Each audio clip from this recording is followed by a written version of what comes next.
দাদা ভালো দেখে 2 ডজন কলা দাও তো। হ্যাঁ হ্যাঁ। হে তো বাবু, হে তোর লেগে কি লিস্টে দেখ। এইলেন স্যার।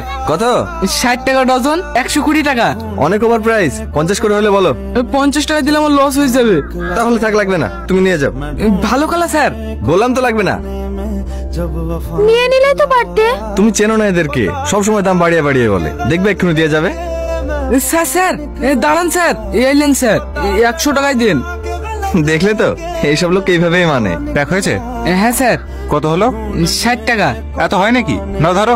50 টাকা হবে না স্যার? আরে আরে সব হবে স্যার। আরে হবে হবে, রাখো। মন খারাপ কেনে? আমার 3 দিন টাইম দিয়েছে, 3 দিনের মধ্যে টাকা না দিলে কেস করবো বলেছে। বাবুকে স্কুলে ভর্তি করাতে পারলো না। তুমি চিন্তা করো না, সব ঠিক হয়ে যাবে।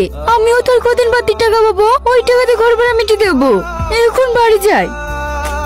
এলে বাবু। আমার নতুন ব্যাগ, হ্যাঁ আমি যখন স্কুলে ভর্তি হবো সেই ব্যাগ গুলি যাবো। হ্যাঁ হ্যাঁ লিজাস, এখন পড়িলে তোর লেগে একটা জিনিস লেসছি। কি জিনিস? খুইলি দেখ, দেখ না। চুড়ি? দাঁড়া আমি পরি দিই। পছন্দ হয়েছে? অনেক সুন্দর।